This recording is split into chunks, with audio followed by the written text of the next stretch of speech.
que quería agradecerte también la invitación. Es un gran honor poder conversar el día de hoy sobre un tema que me apasiona mucho, que es el tema de las impresiones 3D, en el marco de este diplomado en innovación tecnológica en plásticos, que la verdad es que está espectacular. Así que pues muy orgulloso de ser parte también del staff de los docentes del diplomado, ¿no? Entonces, brevemente, para pues, no tomarnos mucho tiempo, les estoy colocando básicamente la agenda de lo que vamos a tratar el día de hoy, ¿no? Un poquito de introducción acerca de, pues, de quién soy yo y básicamente por qué estoy hablando el día de hoy sobre impresión 3D. Luego haremos una breve introducción para las personas que quizás no están muy familiarizadas con la tecnología, una breve introducción de lo que es la impresión 3D.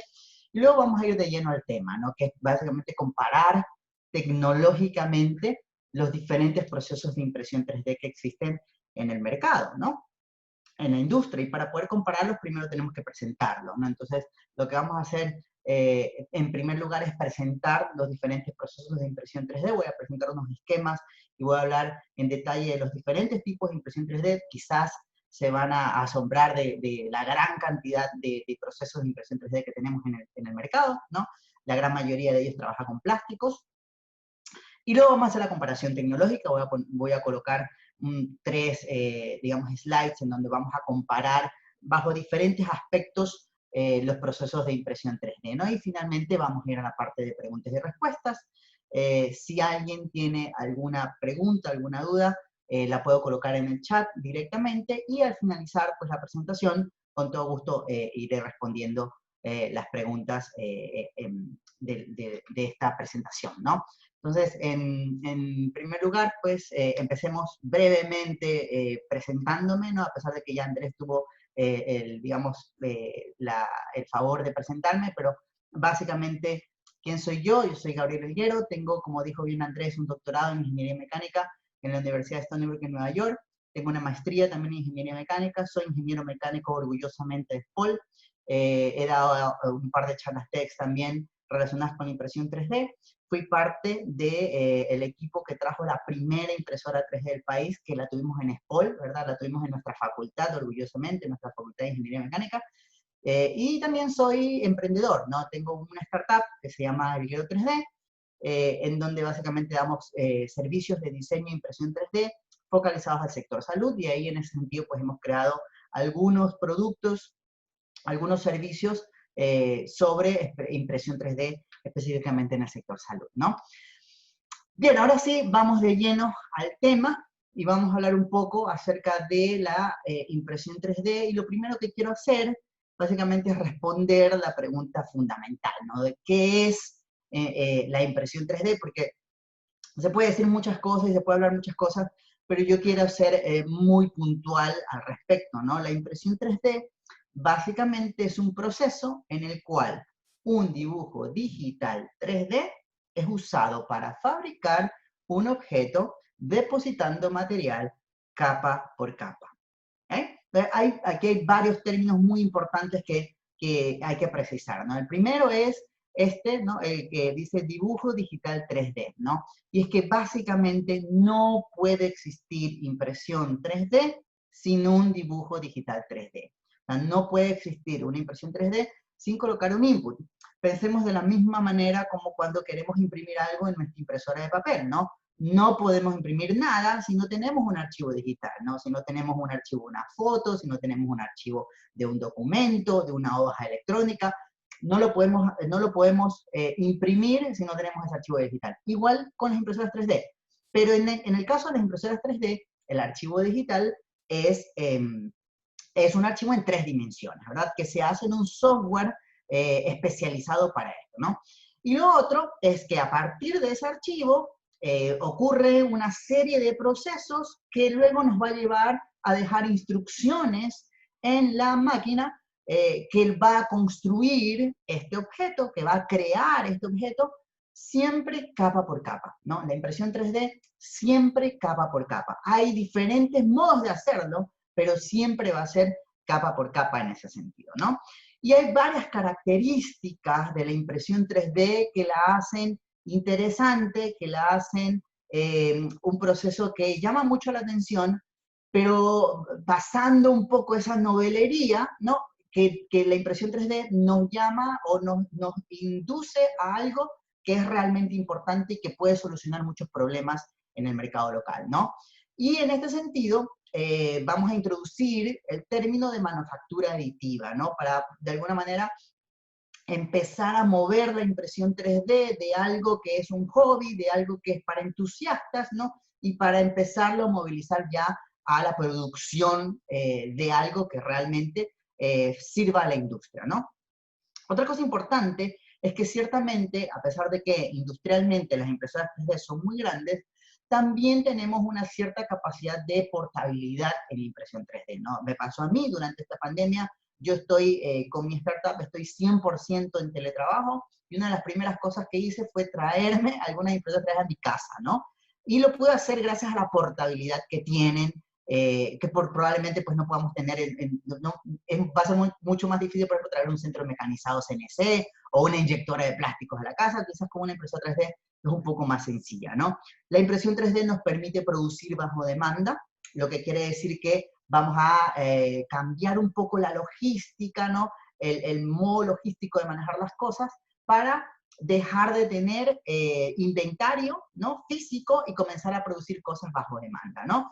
Y, entre comillas, rápidamente, ¿no? A pesar de que, si bien es cierto, producir algo en impresión 3D, ese objeto va a tomar más tiempo producirlo en impresión 3D que en una inyectora de plásticos. Sin embargo, a la larga, ¿no? Generar el proceso de inyección de plásticos quiere decir maquinado de un molde, diseño de un molde, y a la larga, en total, sí puede llevarnos, o sí puede tomarnos más tiempo y más dinero producir cosas, ¿no? Pero hay que distinguir efectivamente dónde o en qué nichos la impresión 3D es fundamental, ¿no? Y por eso estamos el día de hoy hablando acerca de tecnologías, para saber cuál de estas tecnologías a mí me va a servir en mi nicho de trabajo, ¿no? Y como les decía, yo lo que quiero es que nos movamos, ¿no? Del término de impresión 3D hacia el término de manufactura aditiva, porque ya cuando hablamos de manufactura, ya dejamos de pensar en cosas que son para hobby, dejamos de pensar en que la impresión 3D es simplemente imprimir muñequitos o imprimir figuras de acción, ¿no? Y empezamos a pensar que realmente la impresión 3D sirve para producir cosas en industria que nos generan o que nos den algún tipo de beneficio, ¿no? En la industria, por ejemplo, en la industria médica, por ejemplo, en la industria local, en la industria de plásticos también, para hacer prototipos, para hacer domes, para muchas cosas, ¿no? Y aquí les tengo un ejemplo que cuando estaba haciendo yo preparando este webinar me lo encontré, ¿no? Y me parece súper interesante de cómo BMW poco a poco está empezando también a introducir. Ojo, esto no es prototipo, ¿no? Esto no es prototipo, estos son partes finales que están ya en los carros, ¿no? Y que se están movilizando ya entre nosotros. O sea, partes finales, producción final en impresión 3D, manufactura aditiva, para decirlo más claramente, y que se está usando ya, ¿no? Y BMW es una de estas, por ejemplo, que están haciendo sus rieles de ventana para el BMW i8 Roadster, básicamente porque en impresión 3D podemos generar, digamos, diseños tan complejos como esto, que nos abaratan costos porque producimos con menos material, lo hacemos más liviano y de ese sentido también tenemos mejor rendimiento en el carro, ¿no? General Electric produce muchas partes de sus turbinas en impresión 3D, ¿no? Inclusive hay un ejemplo de un inyector que ellos hacen realmente, donde hacen es consolidación de partes, de 20 partes las dejan en simplemente una sola parte. Airbus también genera muchas de sus partes en impresión 3D y lo hace bajo demanda, ya no tiene stock, sino que bajo demanda, conforme se vaya necesitando, imprimen y de un día a otro ya tienen la pieza terminada, ¿no? Entonces, hacia allá pretendo yo, como embajador de la manufactura aditiva en Ecuador, hacia allá pretendo que nos movamos también en Ecuador, ¿no? Y dejemos de pensar que la impresión 3D es simplemente un hobby y es un proceso de manufactura que ha llegado para quedarse y que nos está ofreciendo características bastante interesantes que hay que tomar en cuenta también, ¿no? Terminando esta introducción, entonces, quiero que nos movamos ya, ahora sí, a los procesos de manufactura aditiva. Y cuando yo digo qué tipos de procesos de manufactura aditiva existen en el mercado, y si usted de alguna manera está familiarizado con el proceso de impresión 3D, probablemente usted haya escuchado de dos procesos de impresión 3D que son los que se escuchan básicamente en el mercado, ¿no? El uno, que lo llamamos FDM, o lo llamamos proceso de extrusión, o lo llamamos proceso con filamento, y el otro, que es el proceso que llamamos de resina, ¿no? El proceso que llamamos de resina. Pero no son los únicos, en realidad, ¿no? Los procesos de impresión 3D los podemos, en realidad existen más de 50 procesos diferentes de impresión 3D que los podemos categorizar en 8 categorías, valga la redundancia, específicas, ¿no? Podemos categorizar los procesos de impresión 3D de extrusión, que son los típicos, los que conocemos, que son los que más conocemos en el mercado, los que están más difundidos, donde hay impresoras que empiezan contando desde $200, inclusive uno se puede comprar un lápiz que imprime en 3D en $60, ¿verdad? Luego tenemos procesos de fotopolimerización, que son básicamente los procesos en donde imprimimos en resina. Y de ahí tenemos otros procesos que son muy importantes industrialmente, ¿verdad? Que son los que ya usan grandes industrias y que poco a poco también se empiezan a acercar a la generación de impresoras de escritorio, ¿no? El de sinterización selectiva por láser, el de fusión selectiva por láser, el de inyección de aglutinante, inyección de material, deposición de energía directa y laminación. Entonces, lo que yo voy a hacer en lo que resta de este webinar es colocar esquemáticas de cada uno de estos procesos para que nos quede claro más o menos cómo funcionan. Porque si bien es cierto, todos hacen lo mismo, es decir, crear un objeto a partir de un archivo digital 3D capa por capa, lo hacen de manera diferente, ¿no? Entonces, empecemos con el proceso de extrusión, que es el primero, que como les he dicho, es el más conocido, en donde básicamente funcionamos a partir de un filamento plástico, ¿verdad? Que puede ser combinado. O sea, aquí hay muchos híbridos, ¿no? En el filamento que podemos utilizar. Pero básicamente tenemos eso, un material de impresión, tenemos un material de soporte. Esto es muy importante que también tengamos en cuenta. Los objetos que imprimimos en 3D, al imprimirse capa por capa, van a necesitar de soportes para poder ser impresos. Si yo empezara a imprimir este objeto sin el uso de estos soportes, esta parte superior, la que estoy aquí marcando, la voy a marcar con un color un poco más oscuro para que se note, esta parte superior no pudiera imprimirse, estaría completamente en el aire. No se pudiera imprimir en el aire, ¿verdad? Colapsaría. Por eso es muy importante que tengamos en cuenta esto. Estos soportes se retiran una vez realizada la impresión. No todos los procesos utilizan soportes y vamos a verlo también más adelante. Entonces, este proceso de extrusión tiene un modelo, una estructura de soporte, un cabezal de impresión que por temperatura lo que va a hacer es derretir el material de impresión para poder dibujar capa por capa al elemento que vamos a hacer, ¿no? Muchos necesitan esto que llamamos raft.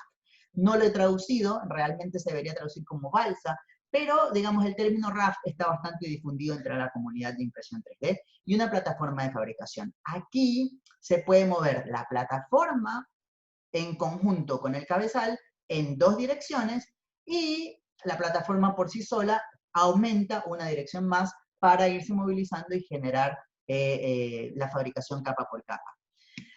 Una ficha técnica con respecto a este proceso de impresión 3D, los acrónimos, como se los conoce usualmente, se lo conoce como proceso FFF, FDM, BMD, que son diferentes siglas para los diferentes tipos de impresión 3D de extrusión. La materia prima usualmente viene en forma de filamento, pero también puede venir en forma de barra y también puede venir en forma de pellets, ¿no? Hay impresoras que recogen pellets directamente y que producen el filamento, la misma impresora a partir de los pellets, ¿no? Y aquí, en la gama de materiales, voy a colocar a lo largo del webinar, esta leyenda, que es la misma siempre, en donde este color más oscurito, más relleno, significa máquinas disponibles localmente, industrialmente, que producen estos materiales o que permiten crear objetos en estos materiales directamente, ¿no? Las que son más claritas, los círculos más claros, producen también estos materiales, pero de manera indirecta. Por ejemplo, en el caso de extrusión, ¿podemos imprimir metales utilizando el proceso de extrusión? Podemos imprimir metales utilizando el proceso de extrusión, pero no directamente. O sea, vamos a utilizar un filamento que es un híbrido, metal con plástico, y luego de sacar esa pieza que está impresa, va a tener que pasar por un postproceso. Se va a tener que curarse y va a tener que sinterizarse para poder tener finalmente la parte metálica únicamente, ¿no? Y cuando tengamos esta de aquí, que es ese círculo que no está relleno, es básicamente el mismo proceso que se puede utilizar en cerámicos, pero que todavía está en investigación. O sea, se ha demostrado en investigación que se puede usar, pero todavía no está disponible industrialmente, ¿no?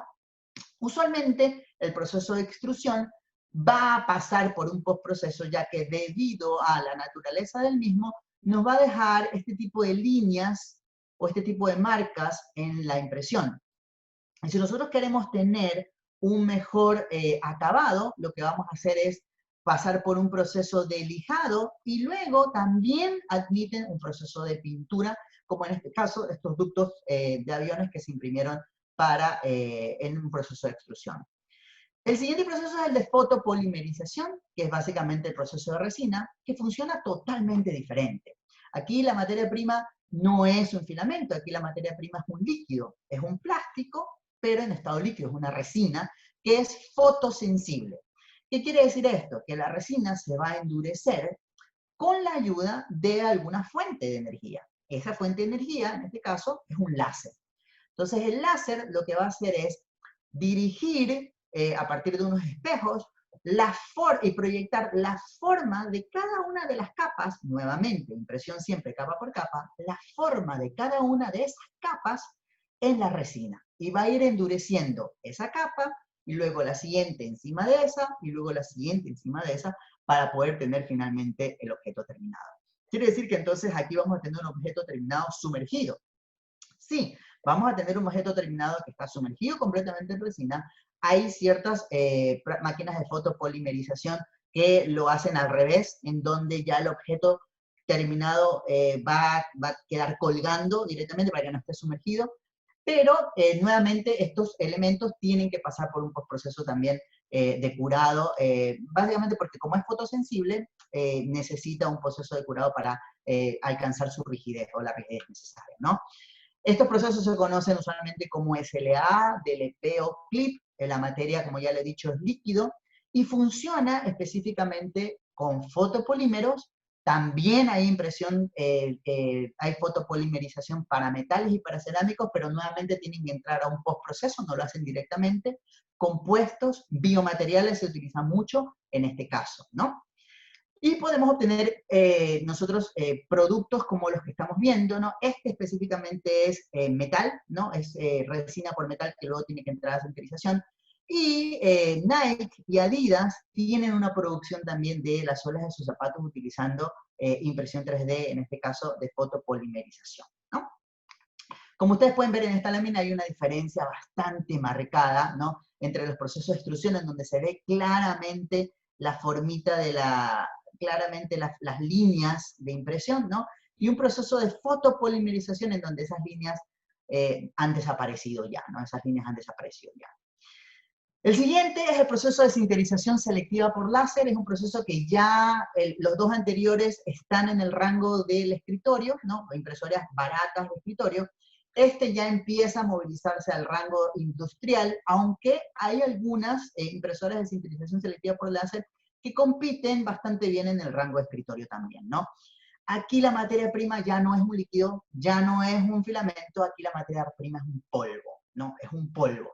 Y lo que va a hacer, vamos a utilizar como fuente de energía también un láser, pero el láser no va a curar el polvo, más bien lo va a sinterizar, es decir, lo va a aglutinar, lo va a endurecer también, ¿verdad? Y lo vamos a hacer de la misma manera, capa por capa.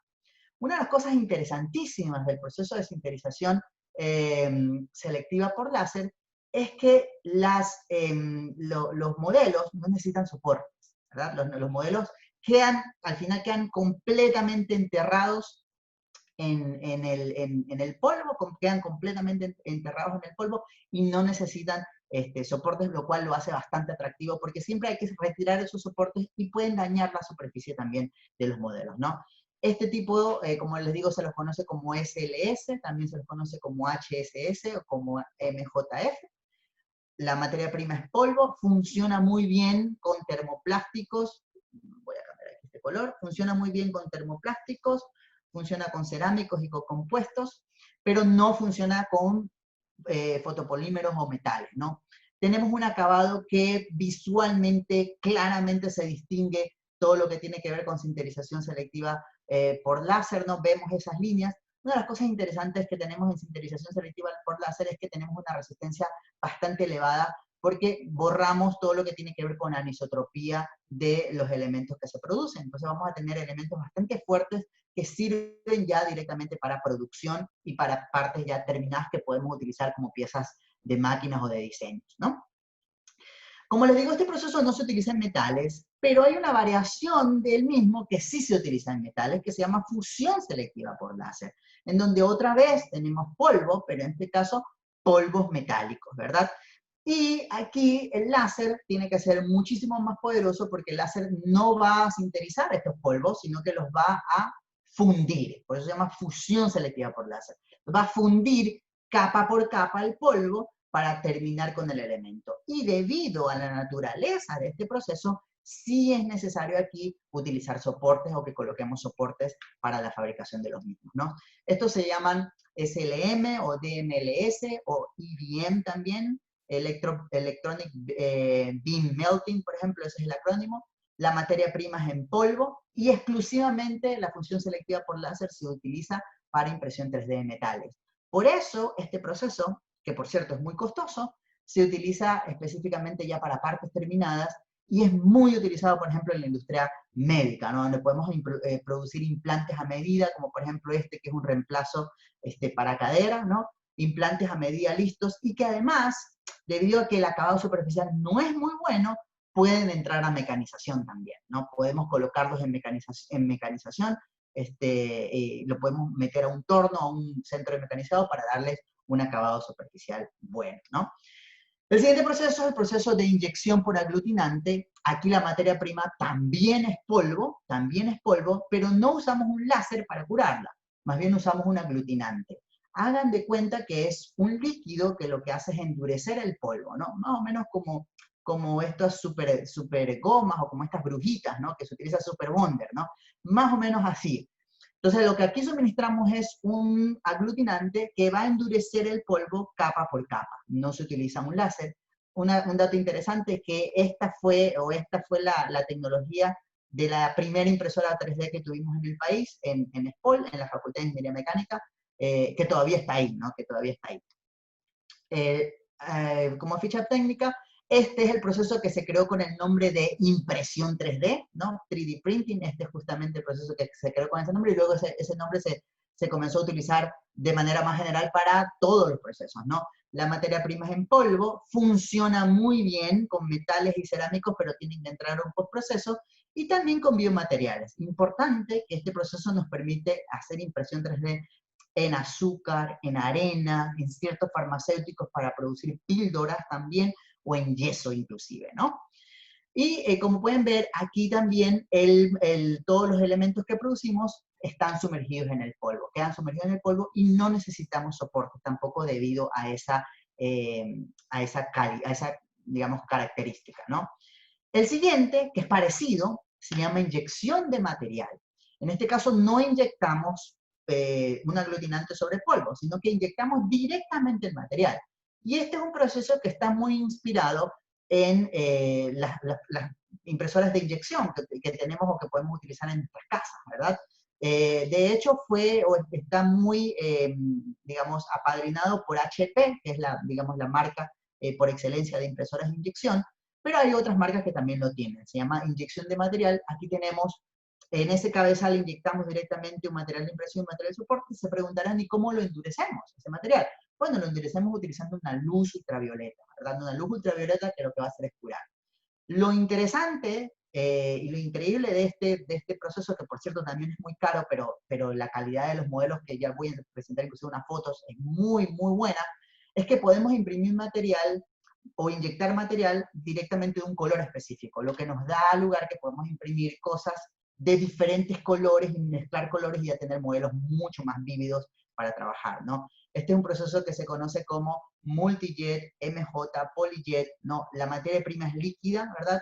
Funciona excelente con termoplásticos, fotopolímeros, biomateriales. Se puede hacer cosas en multimateriales, materiales más rígidos combinados con materiales flexibles. Y también funciona con metales y cerámicos, pero nuevamente tienen que entrar a un postproceso para eso, ¿no? Y esta es la calidad de los modelos que tenemos. Se usa mucho también en impresión 3D médica, porque nos puede generar o nos puede dar a lugar eh, modelos muy vívidos, ¿no? Transparentes, con colores internos que nos da muchísima calidad y nos permite también inspeccionar detalles de ciertos modelos médicos que son bastante interesantes para nosotros, ¿no? El siguiente proceso es un proceso de deposición de energía directa. Este proceso es muy poco conocido. La gente que quizás está un poco involucrada en soldadura le va a encontrar un poco más de sentido. Aquí el suministro de material vuelve a ser un alambre, aunque también pudiera ser un polvo.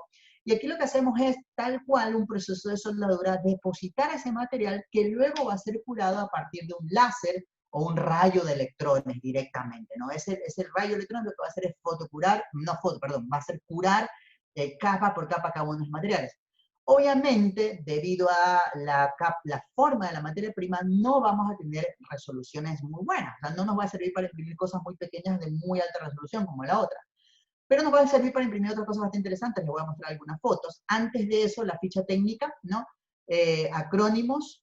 Usualmente utilizamos alambre y polvo. Este proceso sirve muy bien para metales y para diferentes tipos de metales en el mismo proceso. Y también se ha demostrado que ha sido de mucho uso para cerámicos, ¿no? ¿Qué podemos imprimir con este tipo de procesos? Cosas gigantes y cosas de magnitud muy grande, como en este caso, estos dos puentes, los dos creados en dos lugares diferentes, se crearon utilizando este proceso de impresión 3D, ¿no? Este de aquí, el de la derecha, justamente es en Ámsterdam, ¿no? Donde ahí ustedes pueden ver las personas. Ese puente en donde están esas personas fue creado utilizando impresión 3D. Lo interesante de esto es que se puede, digamos, se crea en sitio directamente y se va creando capa por capa también en sitio, ¿no? Nos vamos a creando poco a poco ese puente, ¿no? Finalmente, el proceso de laminación, este también es muy poco conocido, ¿no? En donde lo que usamos es papel para imprimir en 3D, ¿no? Y obviamente no usamos, digamos, aquí no usamos ningún tipo de aglutinante o de goma, utilizamos simplemente papel sometido a compresión, que luego es cortado, ¿no? Cortado capa por capa. Lo bueno de este proceso es que nos puede generar también modelos a colores, ¿no? La materia prima son láminas, son rollos de papel, funciona muy bien utilizando termoplásticos también, podemos imprimir utilizando metales también utilizando este tipo de laminación. Cerámicos todavía está en investigación, compuestos, multimateriales y como les había ya indicado, papel. ¿Cómo se ven las impresiones 3D de laminación? Se ven de esta manera. Como ustedes pueden ver, podemos imprimir, digamos, el hecho de que podamos imprimir en papel, por ejemplo, nos hace dar cuenta que podemos imprimir con papel de diferentes colores y generar este tipo de modelo finalmente. Y se ve claramente en este lado, voy a colocar aquí con color un poco más claro, se ve claramente las láminas de papel como están comprimidas una con respecto a otra. ¿Ok? Bien, eso con respecto a los procesos de manufactura aditiva que básicamente hemos colocado, ¿no? Como les he dicho, son 8, son diferentes, quizás algunos son más conocidos que otros, algunos son más conocidos en el ámbito de escritorio, otros son más conocidos en el ámbito industrial. Pero ahora quiero pasar ya definitivamente a la parte de comparación, a la parte de comparación tecnológica, en donde nuevamente lo que vamos a hacer es comparar estos 8 procesos de manufactura aditiva utilizando todas las características que ya he nombrado para cada proceso, ¿no? Entonces lo que voy a hacer es, esas hojas técnicas que mostré para cada uno de esos procesos, las voy a colocar en una sola tabla, ¿no? Entonces, como ustedes pueden ver aquí, esta tabla ya nos da digamos, un espectro más grande y amplio de cómo podemos utilizar los diferentes procesos de impresión 3D y para qué podemos utilizar los diferentes procesos de impresión 3D, ¿no? Entonces, por ejemplo, si yo trabajo con plásticos, ¿no? Sí, trabajo en el lado de los plásticos, a mí me va a interesar, obviamente, trabajar en estas dos columnas, ¿no? Y me va a interesar trabajar con procesos de extrusión, con procesos de fotopolimerización, con procesos de sintetización selectiva por láser, o con procesos de inyección de material, e inclusive con procesos de laminación. Esos son los procesos, de alguna manera, que más se enmarcan en el uso de plásticos, ¿no? Si por el contrario usted quiere trabajar con metales, hay un solo proceso de impresión 3D que le permite trabajar con metales directamente, que le permite obtener modelos directos con el metal, ¿no? Que es el proceso de fusión selectiva por láser. Este proceso es muy costoso, ¿no? Ya vamos a hablar un poco también acerca de costos. Puede trabajar con deposición de energía directa si es que usted lo que va a producir son cosas de gran tamaño, e inclusive también puede trabajar con laminación, ¿no? Con laminación utilizando metales. De ahí puede irse por el lado de extrusión, de fotopolimerización o de inyección, ¿no? Pero tenga en cuenta que si se va a ir por esos lados y usted lo que quiere imprimir es metal, va a tener que entrar también a un proceso extra, ¿no? Entonces, ¿eso qué quiere decir? Cuando hablo de procesos extra, quiere decir que va a necesitar probablemente otra máquina, aparte de la máquina de impresión, también va a necesitar usted alguna máquina de, digamos, para sintetizar o para hacer el postproceso luego de eso, ¿no?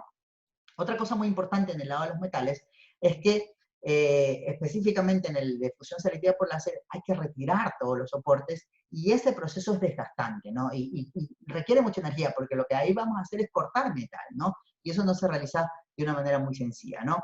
Cerámicos, compuestos, biomateriales, que es un área en la que yo trabajo mucho en investigación, ¿no? Ahí nosotros trabajamos la parte de biomateriales utilizando extrusión, que es una de las que más conocidas y las que más se utiliza mucho impresión utilizando células, impresión 3D de implantes, utilizando células preóseas o utilizando células madre también. Y también inclusive hay procesos que nos permiten hacer impresión 3D de comida, por ejemplo, ¿no? De comida, usualmente el proceso de extrusión, ¿no? Entonces, esta grafiquita les da a ustedes digamos, un espectro bastante amplio de cómo va a funcionar cada cada uno de estos procesos, ¿no?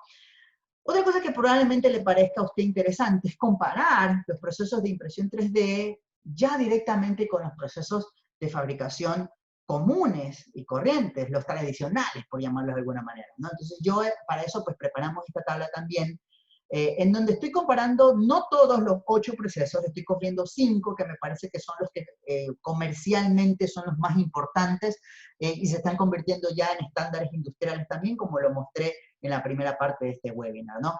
Y los he querido comparar de alguna manera con procesos para metales, también para plásticos, que son los procesos de maquinado, ¿no? Esto es manufactura sustractiva, ¿no? Procesos de maquinado, procesos de moldeo por inyección, procesos de conformado y procesos de unión también, ¿no?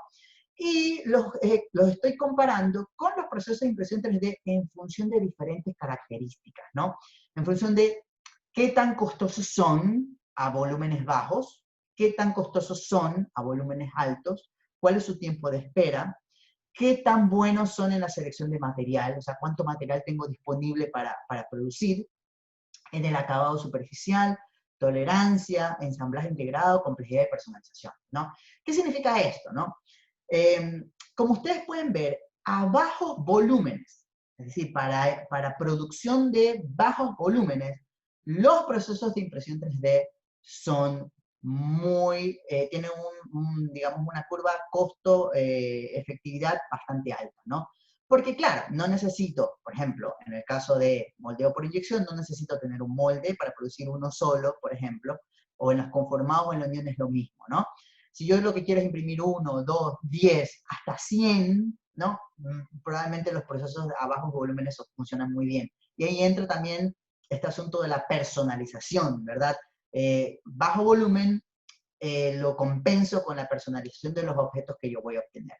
Sin embargo, a volúmenes altos no funciona así. En realidad, a volúmenes altos, siempre los procesos de moldeo por inyección de conformado van a ganar, porque a volúmenes altos van a producirlo más rápido y más barato, ¿no? Y una de las cosas que siempre me suceden a mí cuando, digamos, hago asesorías o trabajo con clientes, tienen clientes que me dicen, bueno, yo quiero imprimir por impresión 3D, quiero que me haga 1000, o quiero que me haga 2500, ¿no?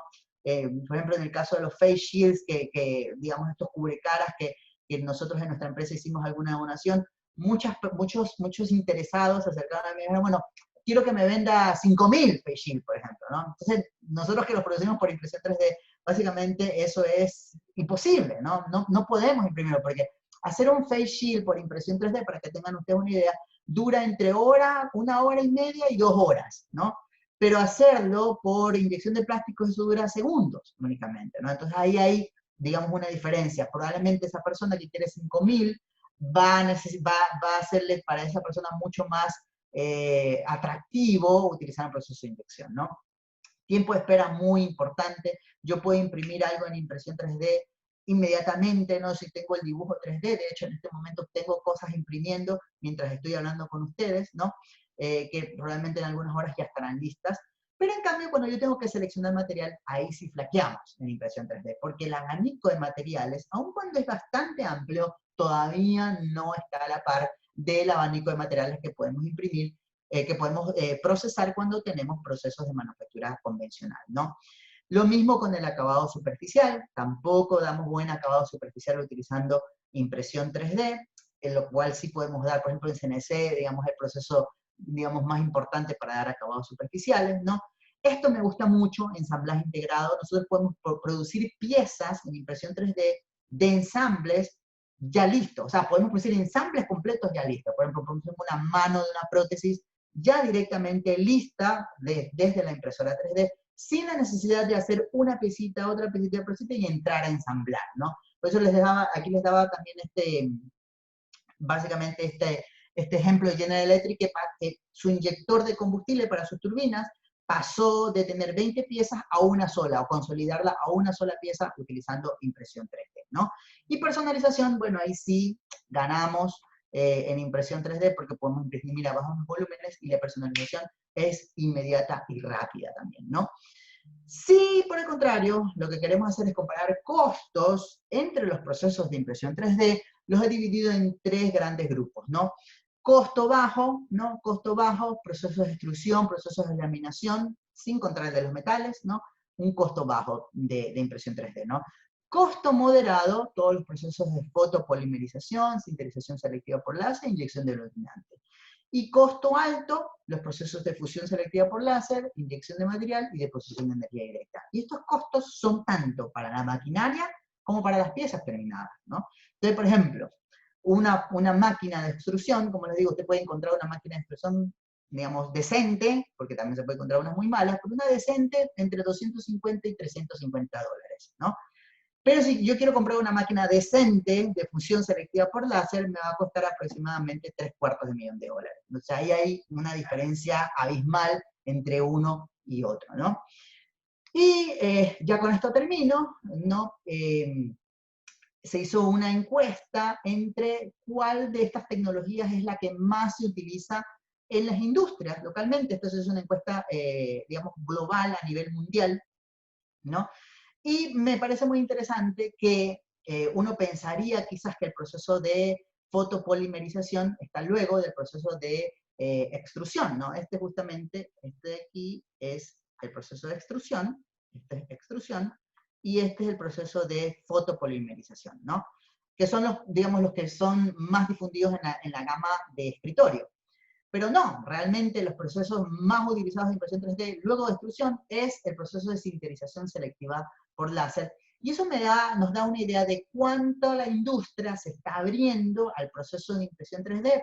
Por cierto, el proceso de sinterización selectiva por láser, proceso que se utiliza en plásticos, ¿no? Nylon es el material por excelencia que se utiliza en esta tecnología. Y otra cosa importante es que muchas empresas no se deciden en estos procesos que son muy caros, no se deciden a comprar la máquina, sino que por el contrario prefieren, digamos, irse por una empresa dedicada, ¿no? Una empresa que tenga la máquina y que dé servicio externo para generar sus partes en este sentido, ¿no? Bien, eso es básicamente todo lo que les tenía disponible para el día de hoy, ¿no? Les agradezco muchísimo la atención. si ustedes desean conocer un poco más de impresión 3D y tener un poco más acerca de información, yo soy muy activo en redes, los animo a seguirme en Instagram, ¿verdad? Para tener un poco más de información al respecto, ¿no? Y con esto pues doy por cerrado y doy paso a cualquier pregunta que haya sobre el seminario. Gracias. Muchas gracias, Gabriel. Una excelente intervención. Realmente, personalmente me he sentido grato poder entendiendo todos estos procesos, que al final uno las ve, como tú dices, ve los comerciales, a veces ve ciertas cosas, pero no tiene una idea de todo lo que hay detrás de la manufactura aditiva. Así es, sí. Eh, Aquí tengo unas preguntas que Ok. nos han dicho los participantes. Bueno, primero, nos han felicitado de antemano por haber promover la educación continua en 3D. Y luego una pregunta, ¿qué diseños no son rentables? Aunque tú hablaste de algo, quizás puedes expandir un poco más. En la realidad, ¿qué diseños no son Yeah. rentables? Ok. Ningún diseño no lo podemos catalogar como no rentable.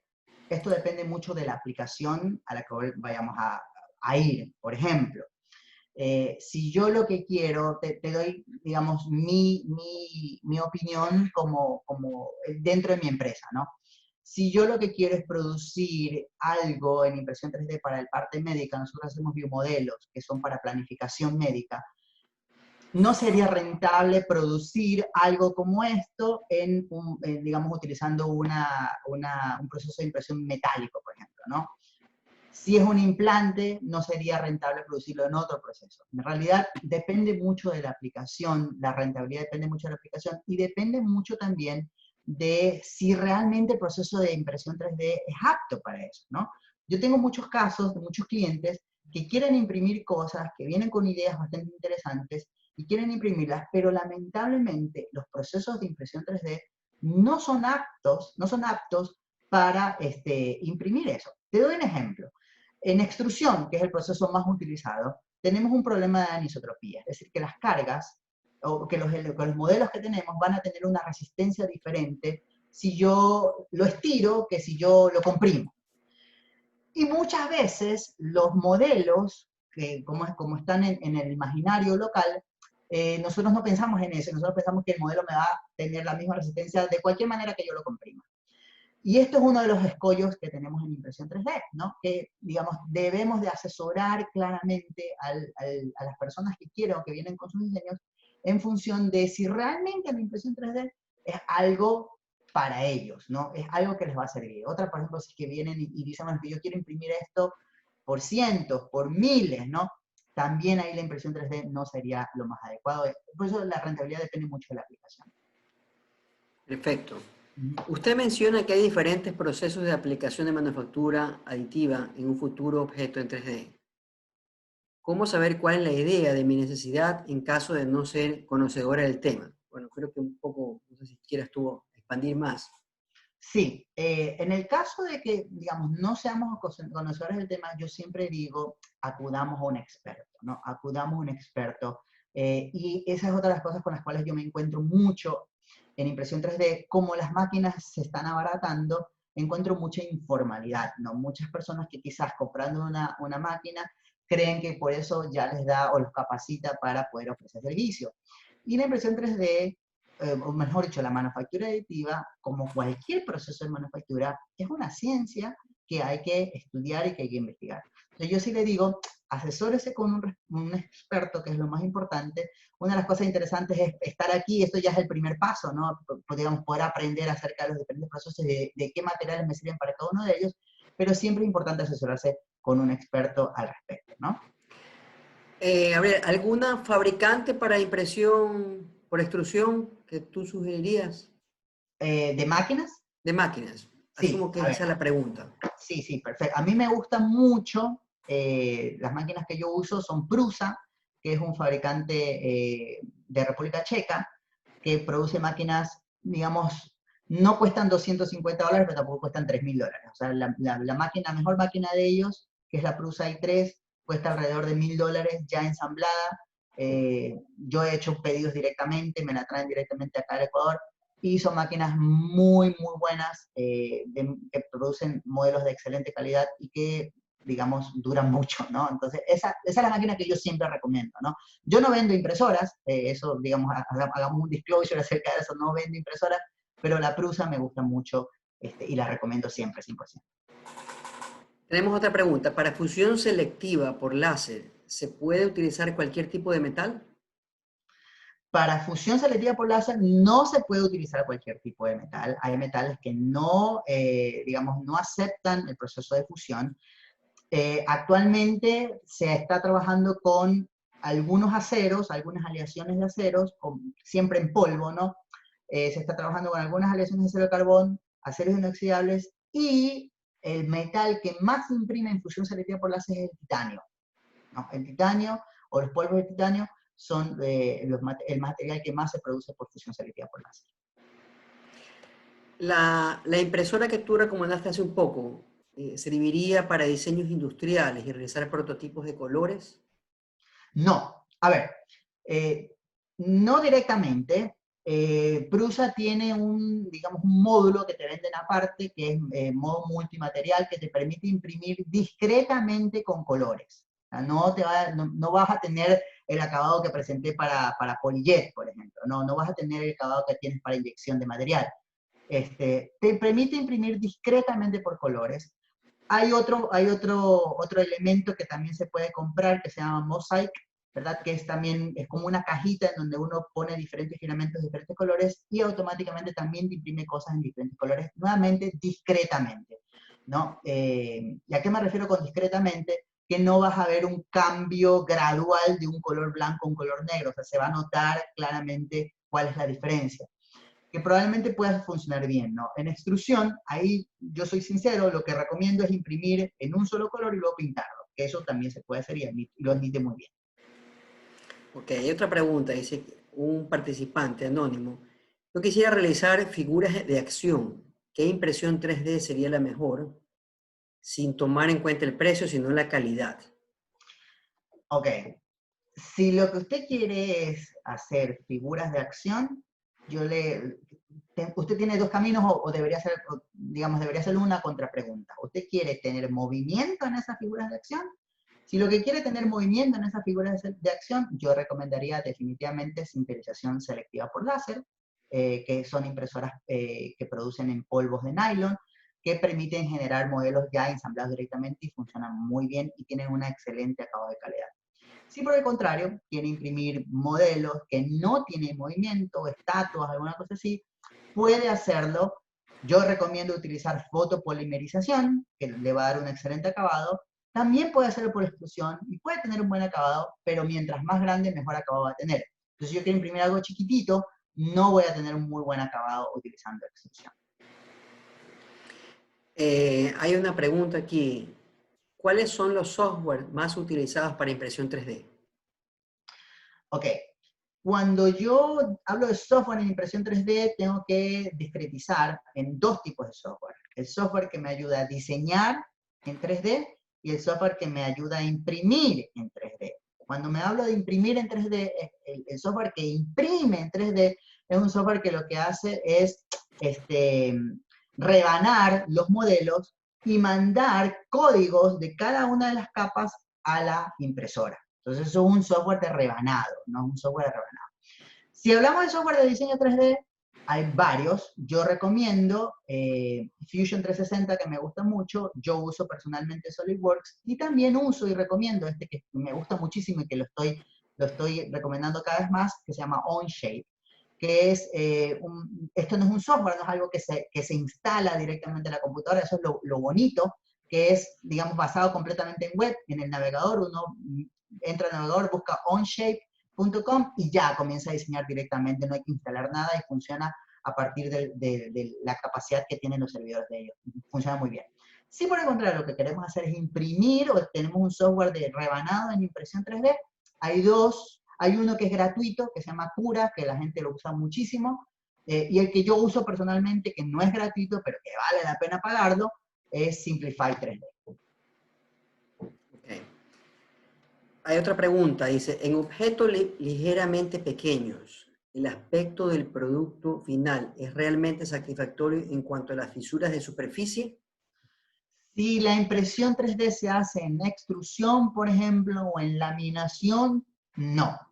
Si la impresión 3D se hace en fotopolimerización, se hace en inyección de aglutinante, en inyección de material o en sintetización selectiva por láser, sí.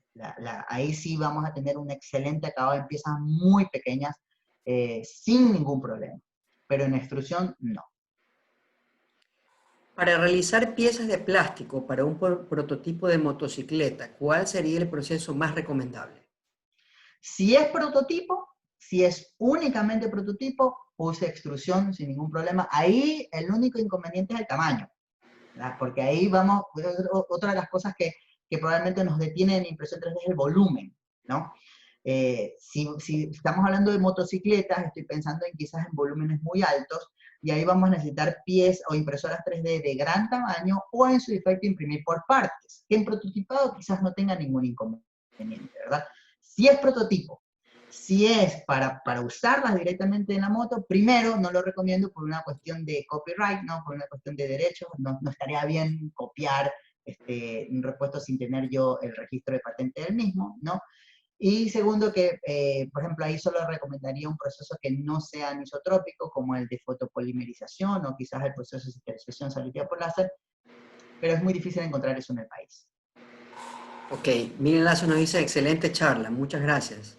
Actualmente se utilizan reciclados en la impresión 3D. ¿Qué consideraciones se deben tomar al respecto de estos materiales? Sí, actualmente se utilizan reciclados, inclusive hay una cuenta que sigo de un grupo quiteño que se llama Tucuna con K, Tucuna Recicla, que ellos se dedican exclusivamente a producir filamentos a partir de material reciclado, y ahorita están imprimiendo gafas, ¿no? Y están vendiendo gafas impresas en 3D a partir de material reciclado. Se puede, pero necesita, digamos, hay un proceso industrial bastante importante que hacer al respecto, porque hay que hacer selección, hay que hacer un proceso de curado, o sea, digamos, tiene que entrar por un proceso bastante importante, pero sí se puede y se está haciendo. Ok, muchas gracias, Gabriel. Realmente Gabriel es parte nuestro del diplomado, en que vamos a empezar ahora en septiembre. Y un poco les quiero hablar un poco del diplomado, porque una de las cosas que realmente Gabriel nos acompaña en esta oportunidad en el diplomado es justamente en la manufactura de piezas plásticas, que veo que por ahí alguien pregunta de prototipos de moto, alguien preguntó de vehículos, y esto es interesante para contrastar lo que ha explicado Gabriel, porque asumo que para todo esto hay parámetros en la producción, así como hay parámetros en una inyectora, hay también parámetros en el proceso, y justamente Gabriel es parte de este diplomado en uno de los módulos de la manufactura de piezas plásticas. Hay otros módulos, como pueden ver ahí, fundamentos de materiales plásticos, extrusión de plásticos, economía circular, que ahora tanto se habla, es muy importante, empaques y envases plásticos. Aquí tenemos también, en todos estos módulos, tenemos una combinación de expertos como Gabriel, internacionales. En el caso de economía circular tenemos la presencia de Adrián Méndez del SICA, ex SICA del México. En empaques y envases tenemos Jorge Medina de la Universidad de los Andes, y también nos acompaña Rafael Laura de la School of Packing, la famosa escuela de empaques de la Michigan State University. En manufactura nos acompaña Laura Flores, también bien conocida en el ámbito de plásticos de Colombia. Lo encontramos a Gabriel, va a ser muy interesante ver justamente estos dos procesos industriales, porque a mí una de las cosas que a lo menos en el Ecuador y en muchos países sudamericanos, el problema es el de los moldes. Los moldes son muy costosos traerlos, y realmente es un dolor de cabeza para la industrial, y ahí yo veo unas grandes oportunidades para la manufactura aditiva. También vamos a tener diseño y mantenimiento de moldes, que es algo que realmente nos han pedido muchísimo desde esta nuestra tercera versión. Vamos a incluir el acompañamiento de expertos. Tenemos una plataforma educativa nuestra de SPOL, por el cual vamos a tener un acompañamiento 24/7 y aparte con el mismo experto. Vamos a tener un aprendizaje autónomo y colaborativo, prácticas demostrativas con casos reales en la industria. Tenemos una beca. Ahí ustedes pueden ver al final que nos acompaña PM Tech Engineering, Northstone y Nech, NECH tiene una beca para análisis de reciclaje en plásticos Alemania. Así que eso es algo muy interesante que lo hemos logrado para esta versión y que estaría gustoso que alguno de los participantes que están ahorita en este webinar asistan al diplomado y puedan ganar de esta beca con todo pagado a Alemania, es en análisis de reciclaje de plásticos. Creo que es un tema, todos estos temas son muy interesantes y realmente muy orientados a la manufactura y a la industria plástica, que ahora lo que más necesita es este tipo de capacitaciones realmente que puedan ayudar a los procesos actuales. Nosotros estamos muy agradecidos por Gabriel, por ser parte de este diplomado en esta versión, y realmente si los participantes abajo pueden ver nuestros emails y nuestros teléfonos. Y si quisiéramos, antes de despedirnos, por favor, unas palabras a nuestro speaker Gabriel, unas palabras finales, y encantado nuevamente de poder tenerlos a todos ustedes.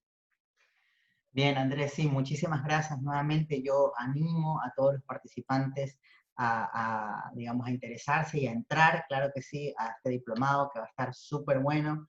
Yo, digamos, ya estoy también preparando mi parte de manufactura aditiva. Lo que acabamos de ver es simplemente un poquito de lo que voy a presentar en manufactura aditiva, porque hay muchísimo más y va a estar súper, súper interesante.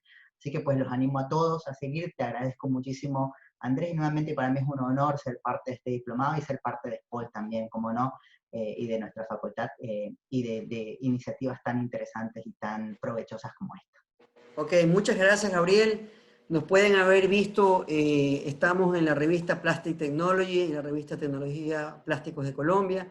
Realmente este diplomado es pionero en Sudamérica, realmente, y eso como ecuatorianos nos llena un poco de orgullo, digamos así, y poder colaborar con todo el gremio de plásticos de Sudamérica, que en estos momentos lo que necesitamos es ayuda para de alguna manera estar preparados cuando ya realmente toda la economía se pueda abrir. Muchas gracias nuevamente, Gabriel. Gracias a los participantes de este webinar. Vamos a darle al final de la charla todo el listado de los participantes al doctor Elguero para que gustosamente se pueda contactar con todos. Igualmente se les va a enviar esta charla, está siendo grabada, para que al final se les pueda enviar a todos ustedes para si tengan alguna inquietud puedan volver a revisarla y si quieran algo más adicional de preguntar, con gusto se les pueden escribir a Gabriel. Con mucho gusto. Sí, Muchas gracias con todos, tengan ustedes muy buenas tardes, muy buenas noches ya en otros lados, así que les agradecemos y que estén todos bien. Chao a todos. Gracias. Chao. Gracias a todos.